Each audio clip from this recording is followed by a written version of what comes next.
Thousands of people are still helpless in KwaZulu-Natal, waiting for assistance from authorities. At least 259 people have died.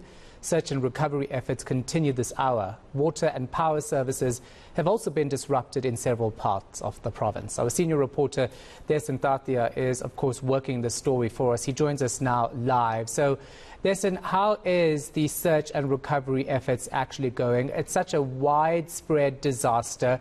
We have thousands of people in need of assistance. And remember, Shahan, not all of those cases are reported yet. I just sort of contextualize where I am now. I'm in Verulam, and this is one of those scenes that we were at very early on. It was a place where two men had reportedly passed away. The police are here. The Mhlali Canine Search and Rescue is here to deal with this matter. That was a structural collapse that took place at the back of this property. Now, there were three men in that room initially, and I'm going to show it to you in just a second. But at the same time, I also want to show you what this general area looks like, so you'll understand what it is that police are dealing with. To add to it all, Shahan, it started to rain again now just a short while ago. It's been on and off. So this is really hindering the progress here. Look at this mud. One of the search and rescue officers is making his way in now with his dog. This is what they are wading through to get to the back room here that had collapsed. So it's become extremely difficult to work with. Just 2 days ago, when this had initially happened, this happened on the night of those major floods, the rubble had piled up all the way here at the back.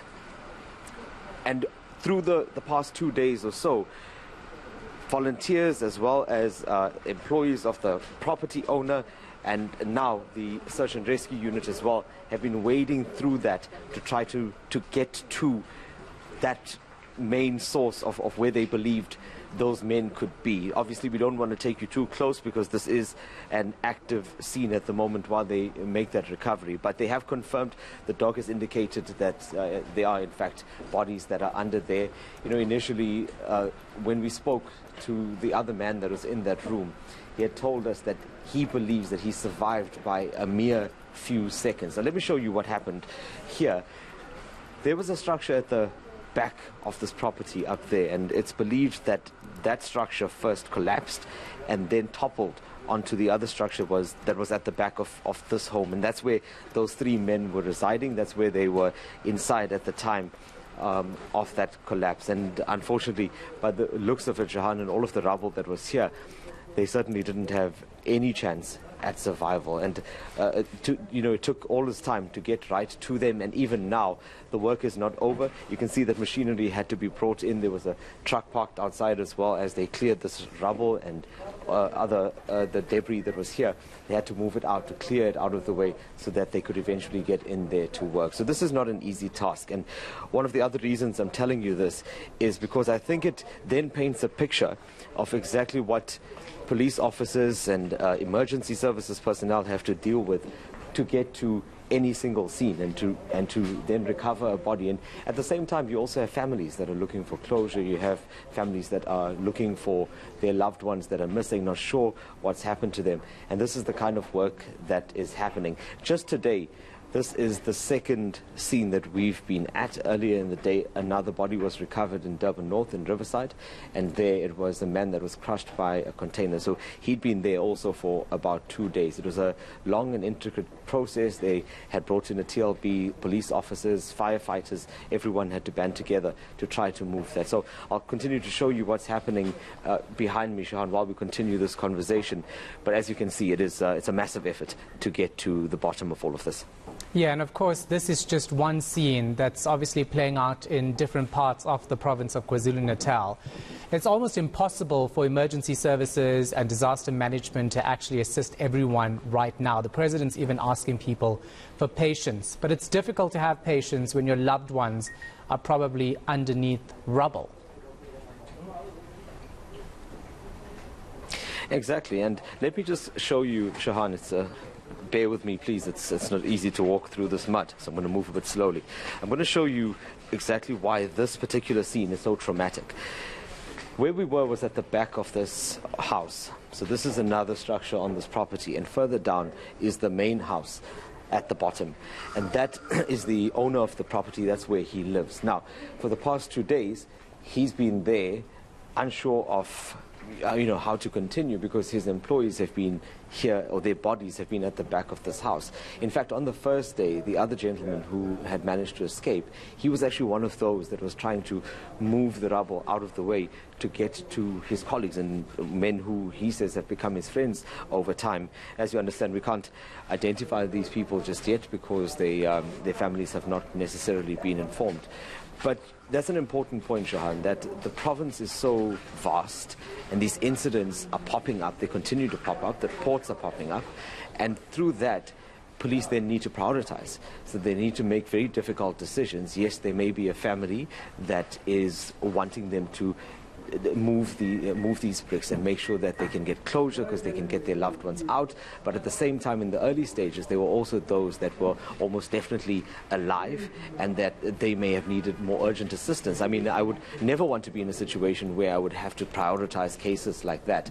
In fact, in this matter, Shahan, there was an initial report by the complainant here, or rather the witness, the gentleman I spoke to, who had said that at the beginning, when police first came here, the local police that was, he claimed that they had told him that he should start digging because it's only when they are certain that there's a body here that they would be able to come back and assist with the retrieval.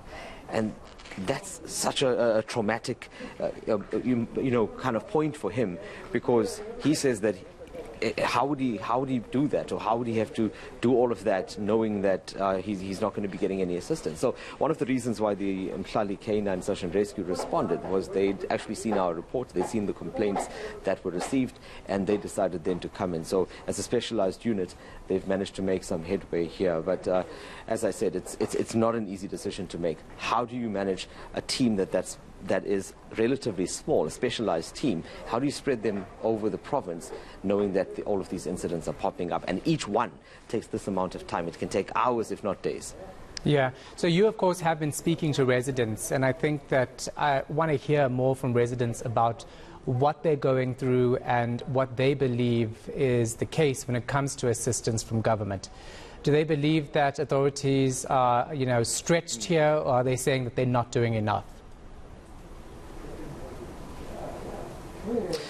Shahan, the general sentiment that I've experienced, and I'll continue to let you watch what's going on behind me while I have this chat with you, is that they believe that more should be done. And this is, I feel this and I hear the sentiment from residents that are in formal housing, those that are in informal houses. Look, we've been around throughout the past couple of days. I mean, even on the first night, we were out until the very early hours. And so we got a real sense of what was going on. And then in the aftermath, we started speaking to residents, knowing full well what had happened and how many incidents and how serious the situation was. And today we were out in Reservoir Hills, and there you've got a combination of suburbs, and you've got formal housing there, and you've got informal housing. In fact, Shahan, if memory serves, you were with me when we reported once from the Quarry Road informal settlement, I think probably about 2 years ago during the floods. And at that very settlement and in Reservoir Hills as well, the sentiment is that government is not doing enough because they believe that there's no assistance.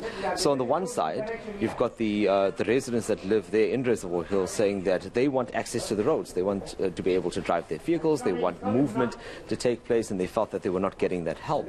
On the other side, you have issues around housing. But let's start firstly with some of the community initiatives, how communities have banded together to make sure that even in the absence of getting help from government, they've decided to try to do some of it themselves. Let's listen to one of the residents that I spoke to earlier, Shahan. No assistance from authorities at all. We have branded in all the businessmen like Henry's Trucking, Ashwin's Trucking, the hardware store, and the businessmen branded in. I called them in. I said, guys, we cannot get out of Reservoir Hills. We're blocked in.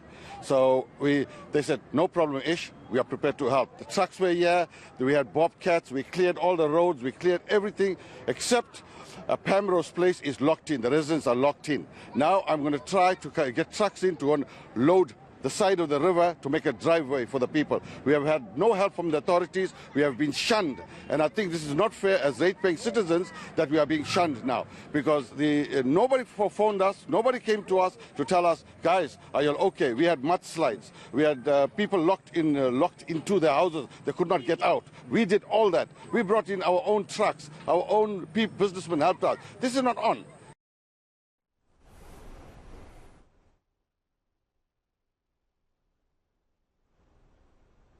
All right, Dasen, let's talk about the other services that obviously have been affected by the flooding, and that's water into people's homes, electricity as well. What's the municipality saying about the reconnection of these services? Well, that's been a big problem, Shahan. I mean, most of us, many of us, myself included, we woke up to no water this morning. In fact, last night I probably got the last of it during a shower, and we felt the water pressure dropping. But look, in fairness, there was a warning about that. One of the main pipes was severed as a result of the storms, one of the main supply pipes, and that is what has caused a lot of the trouble that we have.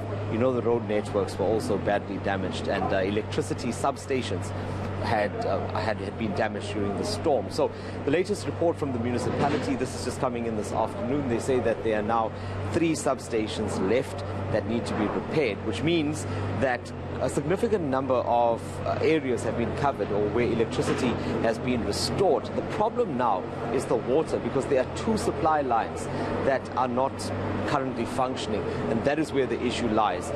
Clinics are still, many of them, closed, so that creates a problem for communities that are looking for medical assistance. You know, clinics in particular areas here are the first point of call for communities. That's where they go to get medication, that's where they go to get vaccinated and what have you. Those are still closed. So there's still a significant amount of work that needs to be done. You just excuse me for a second, Shahan, I see this Heister is moving up behind me. So what needs to be done now is, I think there needs to be a certain level of reassurance that's given to communities, because right now they're saying that it's indefinite. They don't know when things will return to normal. You'll understand that that anxiety is to be expected. There's a community in Reservoir Hills where the road is completely broken off and they can't get across, so they can't even get supplies. It's becoming very difficult for people as they try to navigate through the days, not being able to do this. Some of the transport services as well are not still fully operational. So right now, all the city can say is, look, we're working on it, we're going to try to get it done as fast as possible. The electricity department has put people on extra shifts to try to get things done. But personally for me, I think that the water side, the water aspect, that's something that needs to be sorted out very quickly. And while we're on the topic of water, Shahan, you would have seen from the visuals that we brought to you from the sky that the color of the ocean looks different in Durban, that the water bodies that we see are all brown. And I was saying earlier that it probably means that it's contaminated, and we did in fact get a confirmation, and the municipality did say earlier today in a statement that it's urging residents not to pick up any water, not to be bathing in the sea, not to use any of that water for religious purposes, because it is contaminated. And there are a host of problems around this. So as you can tell, Shahan, there's going to be a lot to do in that cleanup operation that's going to follow. Yeah, and obviously you had an aerial view yesterday. You went out again today to look at the same areas. What's the comparison? Because we're playing some of those visuals now. Just talk us through what you saw yesterday compared to today. Well, look, the visuals that we saw yesterday, I mean, those were really worrying. The benefit or the advantage, I think, from today is that there was a little more movement. I saw some movement on the roads, and I felt that there was some of the traffic was starting to flow again, but not as much as one would have expected. I'm just moving in here to keep an eye on while I speak to you, Shahan. So we found that there was more damage, for example, today out in Reservoir Hills. We hadn't seen that initially, and it then told me that beyond just seeing the roads that are broken and all of those things, that we seem to be finding more and more people that are affected, like today, in those informal settlements. We're seeing that even if if municipal services were brought in to try and to fix up those roads, you're still going to have the long-term effects. So overall, the picture is looking better, but we know that people themselves and what they've suffered, they're going to take a long time to recover from that. We spoke to people in that area today who were talking about losing all their belongings. So the road may get fixed, but how long will it take you to get all of your stuff back? How long will it take you to get the documents that you need? The city might start moving, but you personally in your own life, how long will you take to fix that? And that's something that just resonated with me today, because we had the advantage of talking to these people on the ground and then flying above them, and just to get a sense of how badly they were affected and how much danger they would find themselves in, Shahan, if this were to happen again.